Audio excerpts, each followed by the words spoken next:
I'm Zibby Owens, and this is Moms Don't Have Time to Read Books. As a mom of 4 kids in New York City and a writer myself, I know all too well how short everyone is on time, so I'm here to help.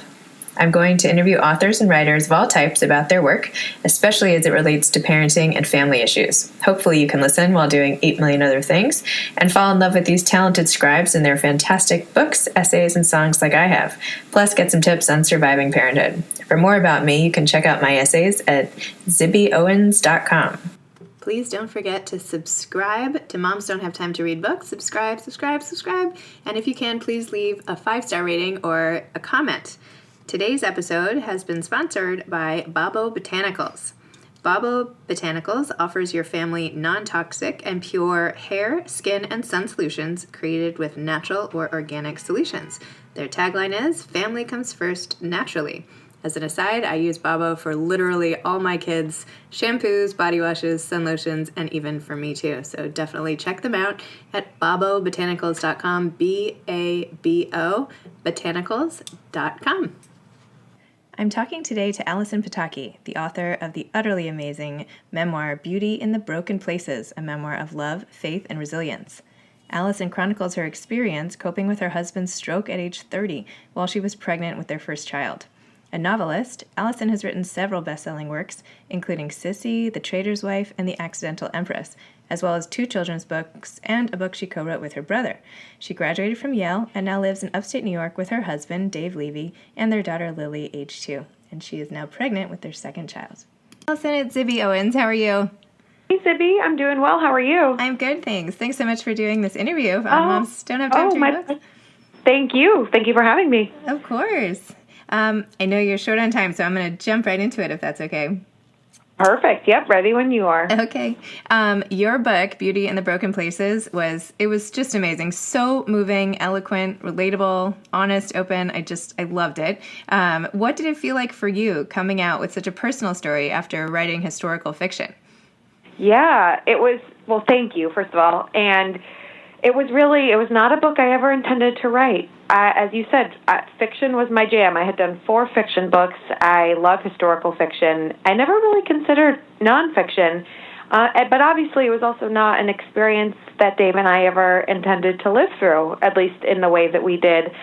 And so it started as a very personal thing. It started with just the letters that I was writing to Dave that really were intended for our family and for Dave, and to preserve the memories that he couldn't make on his own, and to communicate with Dave in a really dark moment in our lives when I couldn't communicate with my actual husband, but that was the person, my partner, with whom I wanted to speak.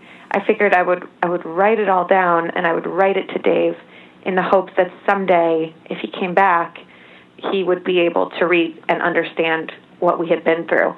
And from there, as with all of my books, the writing project sort of took on a life of its own, and in some ways it became the book that, even though I hadn't intended to write it, it became sort of a compulsion, and I realized, yes, this is actually the next project that I feel like I need to be working on.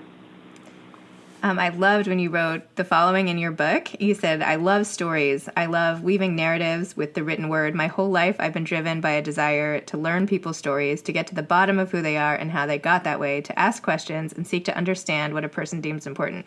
I mean, I totally agree. I could have written that myself, I feel like. Yeah. How do you think that inherent interest in others really informs your writing? When do you find that most useful?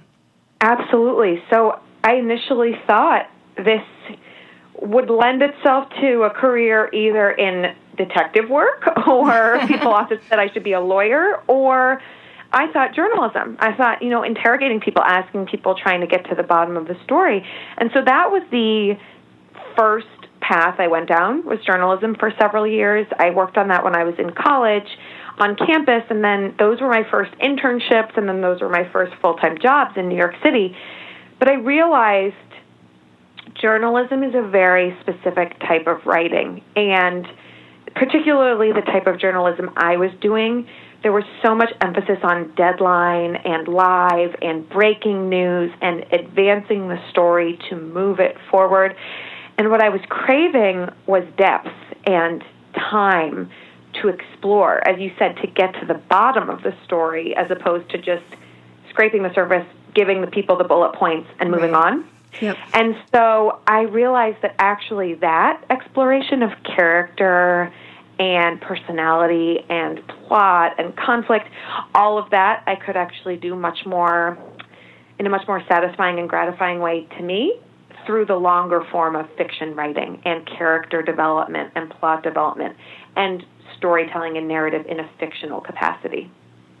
Well, it's nice to be the beneficiary of that decision of yours. I'm actually a beneficiary of it as well, because it's a way better lifestyle than breaking news. So I have to tell you, I also went to Yale, and the descriptions you gave completely brought me back to that time and place. I was literally in that same hall where you were memorizing slides for Scully's art history class. Oh my goodness. I know. You took that class? I did. I took the same class. I was standing there memorizing, how am I supposed to memorize a million slides just up on the wall like that with so many other people around me? But knowing that that's where you and Dave really noticed each other for the first time, it just reading the book, it just gave me goosebumps. I could picture it so well. And totally. Even how you wrote when you went back to the Harvard-Yale game, that had Dave not made it so far out of recovery, that how you would have felt going back versus how you did end up feeling.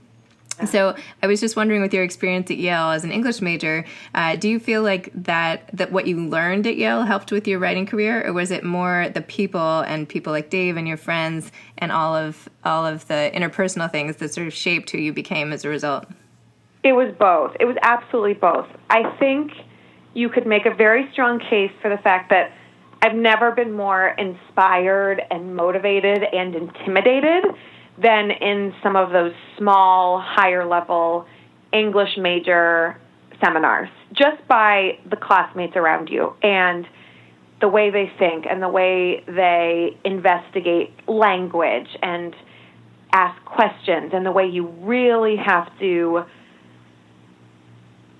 explain or sort of reason through how you arrived at your conclusion. It's a hard-fought conversation or paper or whatever it is that you're presenting as an English major at Yale, because you really are going to be challenged and motivated by your peers and your professors. So I think it was absolutely in an academic setting where I was inspired to sort of go deeper into text and language and analysis and character and story. But then I also think that so much of the education that you reap at Yale is through the osmosis of just being there on the campus with your peers, as you said, your friends, in my case, Dave, who was my significant other, just the passive sort of learning that happens from being surrounded by these people all around you, where it's cool to be curious and it's cool to be inquisitive and it's cool to be a nerd and it's cool to like school and to like the books that you're reading for your English homework. And so I think it was all of that. That was really Yale for me. I went in not knowing I wanted to be an English major, but I was so inspired by just the courses and the professors and my classmates that was really where I fell in love with story, both as a reader and as somebody who could then, now what I do in my life is write about it. That makes sense. Yeah, I was telling my husband, I read now 2 books a week as I'm doing this podcast, and he's like, "How are you going to keep this up?" And I was like, "Well, you should have seen me in college. This is nothing, the amount we had to read in college." Anyway. I felt so privileged when we got to Yale. I was like, my full-time job now is just that I have to read and that I have to be a student. And that was, I worked on campus too. I worked all 4 years, but really your main priority every day is to read as an English major, and I thought, gosh, what a great good fortune that this is what I'm supposed to be doing. And I'll just I want to jump ahead to parts of your book now. First, do you want to just tell listeners who might not know exactly sort of a synopsis of what happened with you and Dave on the airplane and what followed after that? Yeah. So at 5 months pregnant, Dave and I took a last flight, a baby moon, sort of before becoming parents, sort of a last trip to take just as a couple before this new season of our life and our marriage. And on the plane, my husband, who is 30 years old, healthy, a doctor, an athlete, a healthy eater, he turned to me and he said, "Does my right eye look weird?" And his right eye looked freakishly weird. His pupil was so dilated, but just in one eye. And so it was a very bizarre thing. And a few minutes later, Dave lost consciousness. And we were at 35,000 feet in the air. We had no idea what was going on. I had thrown out the worst case scenario, thinking that it would be, quickly debunked. I said, Dave's having a stroke. But the answer was very quickly, yes, this might be very serious. This might be a stroke. This might be life-threatening. So we made an emergency landing. We had been flying from Chicago towards Hawaii. So we made an emergency landing nearest airport, Fargo, North Dakota, and Dave was in a coma. And it took a while to deduce what had happened because it was such a rare, life-threatening stroke, particularly in a patient of Dave's age and profile. But Dave did eventually wake up, and what happened was when he woke up, his mind had been wiped clean. His brain was less functional than a newborn. And so he was completely in a state of amnesia. And so I began writing to Dave in this desperate sort of effort to talk to my husband, but also because I knew he couldn't make new memories and had no understanding of what was going on. And I also had no understanding of what was going on, really. And so I just kind of worked my way through this with Dave by writing to him. And that became sort of the skeleton of this memoir about our experience of regrowing Dave's mind, regrowing our marriage, regrowing our family, and just what happens when at age 30, the life that you had planned for and thought that you had worked for and were going to be able to have just completely crumbled around you, what happens through the process of rebuilding. I have to say, I'm so sorry that you had to go through this experience. My heart goes out to you. Just had to say that. I'm sorry. Throughout most of the book, you were this just stalwart, optimistic, go-getter caregiver, always there for Dave, running the show, sort of managing your own pregnancy, just totally dealing. And then one of my favorite parts of the book came later when the drama, the adrenaline of the crisis had ebbed a bit. Yeah. And you and Dave and the baby were back at home, and you went from what you called, quote, the cool calm that comes with being in the eye of the hurricane, and perhaps even from being in a state of semi-shock, to, quote, the deep freeze of dark January, adjusting to life with a new baby and facing a new year when your patience began to fray. And you thought, quote, was this going to be my life forever? Was this going to be my marriage forever? And it was just such a relatable moment, that feeling of, okay, is this it now? So can you tell me more about how you felt during that time, and then what helped you get through it? Yeah. So after the stroke, the moment you're talking about, this was about 7, 8, 9 months later, the adrenaline wears off, and we're through the acute physical crisis. Dave's survived the stroke. He's going to survive. Physically, he will be okay. Sort of the support network that had initially rallied around us, that had been by our sides every step in the beginning, everyone had kind of, moved on. Dave was seeming to be doing pretty well. And physically he was strong, and everybody kind of had to get back to their lives, and including us, we had to settle in to our new normal. But brain injury is such a long, devastating, non-linear road and recovery. And so, yes, months after the fact, Dave looked healthy, and he, people saw him and said, "Oh, Dave, it's so good to see you back to yourself." Mentally, emotionally, cognitively, Dave was not himself. And that was what was so hard for Dave and for me, was exactly the question you pointed to. As I thought, is this going to be our life now? Is this going to be our marriage? And, I mentioned earlier, Dave had to start from newborn, less than newborn. He couldn't swallow, he couldn't breathe. These are things that newborns can do on their own. Dave couldn't when he woke up. So he had to literally regrow his brain from minus, from negative. And then, where we were in the moment where you say the deep darkness of January, Dave was at about a high school student in terms of his brain and cognitive function. And he didn't have executive functioning. He couldn't manage his life. Think about high school students. They don't have the thoughtfulness to pick up their dirty clothes or to get a job or to manage their own lives.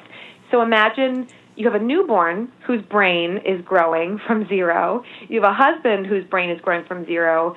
You don't want your partner to be sort of an inconsiderate, sort of reckless, thoughtless teenager at that moment in your life. That was not the man I had married. And there was sort of this very hard tension at that point where, like with many teenagers, Dave thought maybe that he was doing better than he was.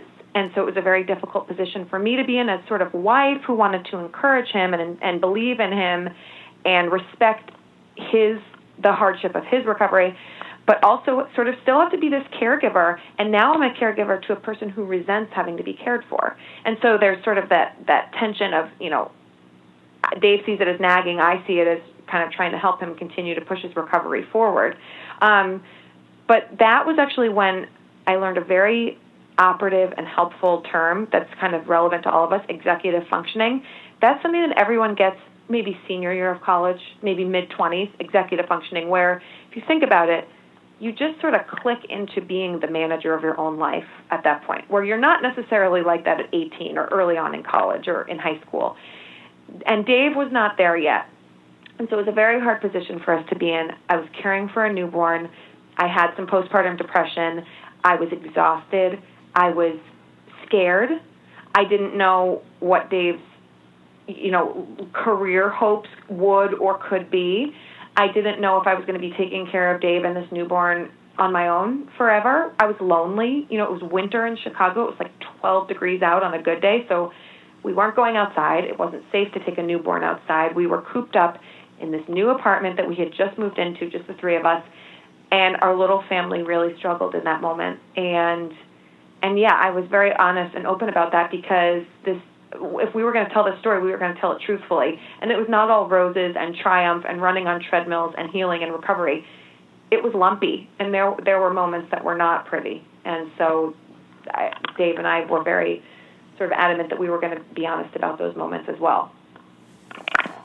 You also had great advice for friends who were trying to help you or not knowing how to do it the right way. Yeah. You say in the book how you grew tired of comments like, I could never do what you're doing, or I don't know how you're doing it, or we're worried about you, because they were, in vain attempts to help.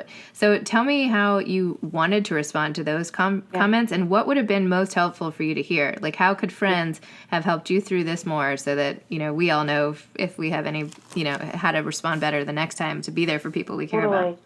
And this was such a learning experience for me because it's so well-meaning when people say, I admire how you're getting through this, or I couldn't do it myself, or how do you do it? But as you said, it doesn't really help in that moment. And what I wanted to think was, well, you could get through it if it landed on you, because I didn't choose it. And it's not like I have some grand plan and I have any idea what I'm doing and I know how to get through it. If you had to get through it, you'd have to get through it just the way I have to get through it. I didn't choose it. Really, probably what would have been most helpful was for someone to just remove any of the burden on me saying, how are you doing it, or how are you doing, and just say, I'm coming over, I'm dropping off this dinner, I'm going to come over and hold your baby for an hour so that you can take a shower or so that you can take a nap, or I'm going to drive Dave to rehab this day so that you can stay home with the baby, or, I think when people are struggling and just getting through every day on the calendar, sometimes the greatest act of grace is just the practical hands and feet helping on the ground. Like, you don't have to worry about this one logistic of your life because you have so many things on your to-do list. Let me take that one off your list. So whatever that is, whether it's I'm going to bring over some milk and groceries, or I'm going to take you out to coffee. For me, that was what was most helpful, was when the person sort of removed any burden of asking me what I needed or telling me that they were worried about me, and instead just sort of taking the active role where they're like, I'm going to take this one thing off of your plate. I appreciated those moments.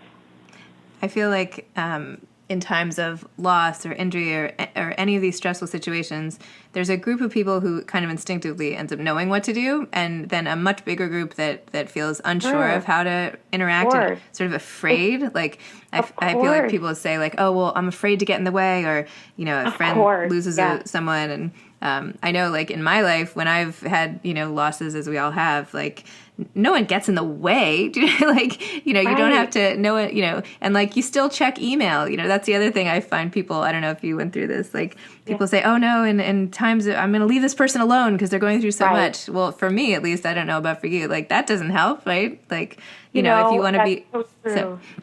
That's so true. And I appreciated in the middle of the crisis when I was being flooded, people putting in their emails, don't respond to this right now, but I wanted you to know I'm thinking about. And then here's their email, and they send you their words of love and support, but they sort of remove the burden of you needing to do anything in return. Right. I appreciated that, but I completely hear what you're saying, and I agree. And I know from my perspective, too, grief or hardship or conflict, it can be so awkward and difficult to know how to react. I completely get that too, because I've been on the other end too, where I've wanted to provide support or sort of lend my shoulder, but then I don't really know how. Right. And so it's very difficult. So I think just the most important thing is like making yourself available, but just with no strings attached, no expectation. Like, I appreciate the people who reached out and were like, you don't need to respond right now, but I'm here as soon as you're ready or as soon as you need me. And sort of just made the open offer. And even just like the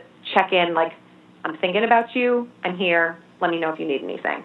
I would emphasize just like removing the burden on the person, but just extending sort of the support and the love and the offer, because it means so much. It really, and it helps and it matters. And it can be awkward when you're in the person on the receiving end. I was very uncomfortable with sort of being so vulnerable and open about my needs and about being the one who needed and was vulnerable. And I didn't like being in that position where I felt like I was being the taker, and I felt like I was putting people out or imposing on them. So it's helpful to hear from your tribe and your support network that they want to be there to help you in whatever way you need, and that you're not putting them out because where the table's turned, they call on you as well. Right.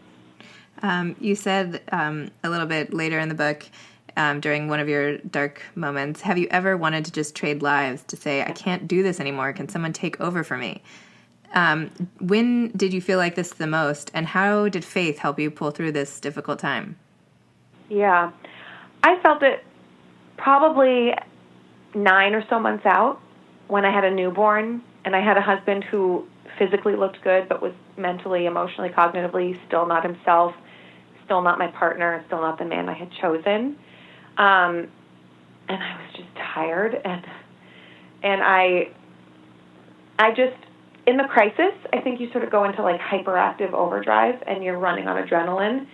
And then once that dissipates and fades a little bit later, you begin to process and the blinders of the crisis come off and you just think, oh my goodness, like that was when I sort of took stock and assessed and was like, our life is just unrecognizable from what we thought it would be. And, our hopes for what Dave had worked for the past decade of his life, went up in smoke with all of the work he put into pre-med and medical school and residency.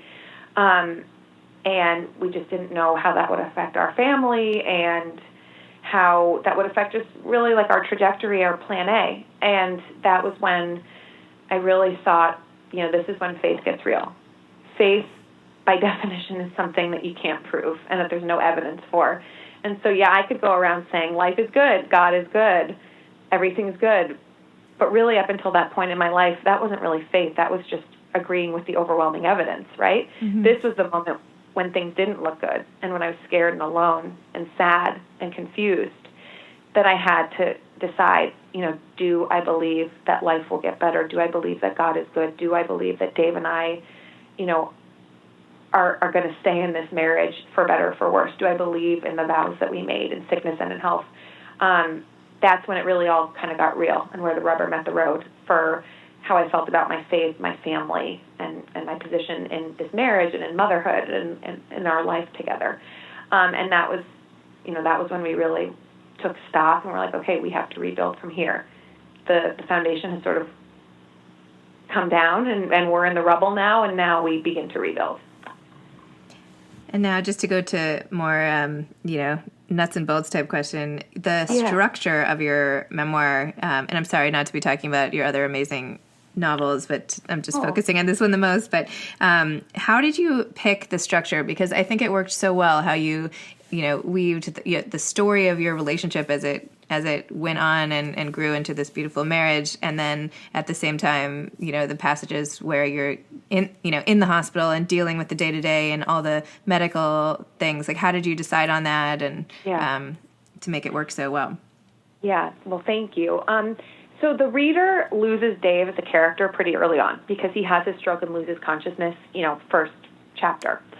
So in order for the story to work and for the reader to know, what it was that we lost in Dave and in our relationship and in our life and our marriage, we had to provide some context and some backstory. And so that was why we had the idea to sort of weave in the past and the moments of our meeting and our courtship and our marriage and sort of what had gotten us up to that point when Dave's eyes shut and he lost consciousness. And so we interwove the stories from the past with sort of the present and the crisis and moving forward from the stroke. And what I've heard from readers is that it works sort of because you need a little bit of a break from some of the more intense moments of dealing with, near death and some of the real physical and emotional hardship of the stroke. It's good to have a reprieve every few chapters that's with something that's a little bit more light and a little bit more positive. And really ultimately this is our specific story in terms of Dave's stroke and the circumstances of our life and our marriage and our journey through healing and recovery. But really what we wanted it to be was more universal than that. This is sickness and healing. This is fear and hope. This is love. This is family. This is parenthood. This is marriage. And so that was what we really tried to do with both aspects of those stories. So you've learned a lot, obviously, not by choice necessarily, about traumatic brain injury. I know you are, crusading for this cause more now. Are there organizations you found or something that readers at home can do to support others in this situation? Yeah, so one of the big things we learned about, which I had no idea prior to the stroke, was this concept of neuronal plasticity, which is something that we all have. This is not just relevant to stroke and brain injury survivors. And that's the fact that our brains are plastic, which is that our brains are changing, and our brains have the ability to adapt and heal and recover. And that, we use such a small percentage of our brain so that when part of it is battered and bruised by injury, whether it's stroke or something else, the neurons have this ability to heal and recover and build new bridges. And so the brain is the least understood and most remarkable organ in the body. And so that's why, it's so important, the brain, obviously. And so that's why it's so devastating when your injury affects the brain. But the brain also has this capacity for miraculous healing in a way that no other part of the body does. And so to stimulate neuronal plasticity after injury is so important, to try to trigger those neurons to fire up and come back online and form new connections. Anything that forces you out of your routine and forces you out of sort of the rote rhythms of your life is going to stimulate neuronal plasticity. So this is not just for stroke survivors, but even just turning the doorknob with your non-dominant hand, or taking a shower with your eyes shut, or brushing your teeth while standing on one leg. These are all things that are going to challenge the brain and stimulate neuronal plasticity. And so we learned that was our buzzword, our lifeline, our mantra throughout Dave's recovery.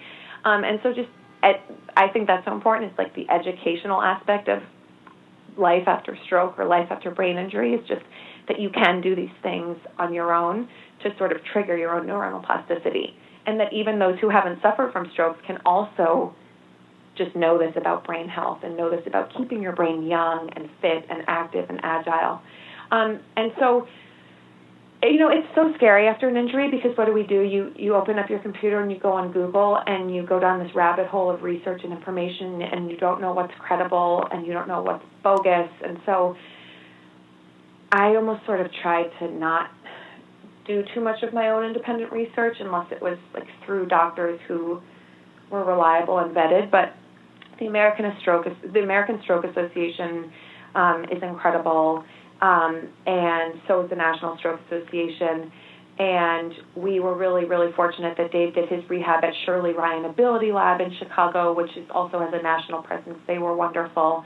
And so yeah, now Dave feels very strongly about speaking out and speaking to survivors and caregivers and supporting those who have walked sort of the harrowing road that he walked himself.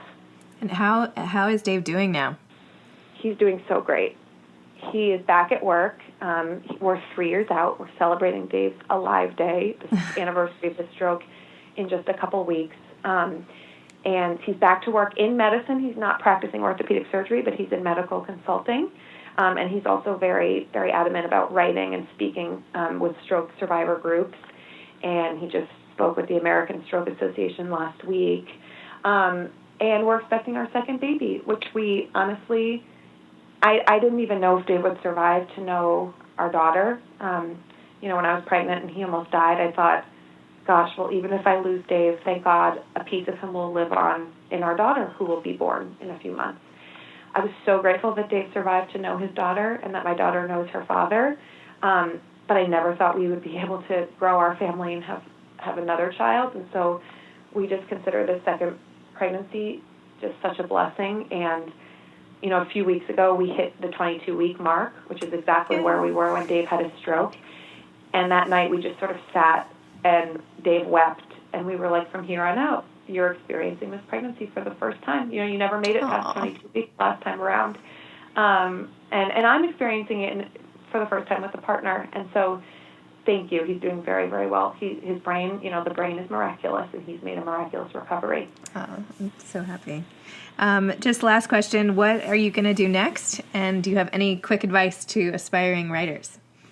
Yeah, so I'm turning to fiction next, which after sort of dwelling in this world of Dave's stroke and recovery and speaking and meeting so many stroke survivors and amazing people with their own stories of the club of the bad thing, fiction feels like jumping back into a hot fudge sundae or something. so sweet. So I'm working on my next historical fiction, which I will be able to speak about very soon because my next most immediate launch, obviously, is our second baby, who's due this summer.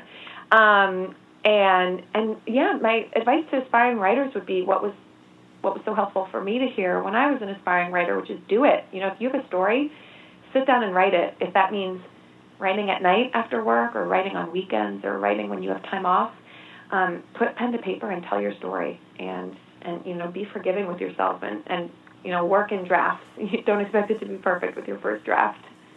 And Allison, if you could just go back in time to the gate before you boarded the airplane on which Dave had his stroke and tell yourself one thing that would help you get through it all, what would you have said to yourself?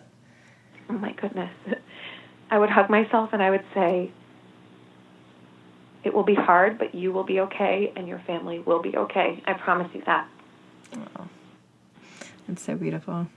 Well, thank you so much, Allison, for sharing not just your story, but your time today and being so inspiring and just thank you so much for creating this work of beauty. Thank you, and I'm sorry that my voice is breaking a little bit. I get a little bit emotional still. No, of course you do. It's completely understandable. I mean, how could you not? How could you not? Thank you for telling my story. Of course. All right. Have a good day. Bye-bye. You too. Bye. Thanks for listening to this episode of Moms Don't Have Time to Read Books, sponsored by Babo Botanicals, BABO Botanicals.com.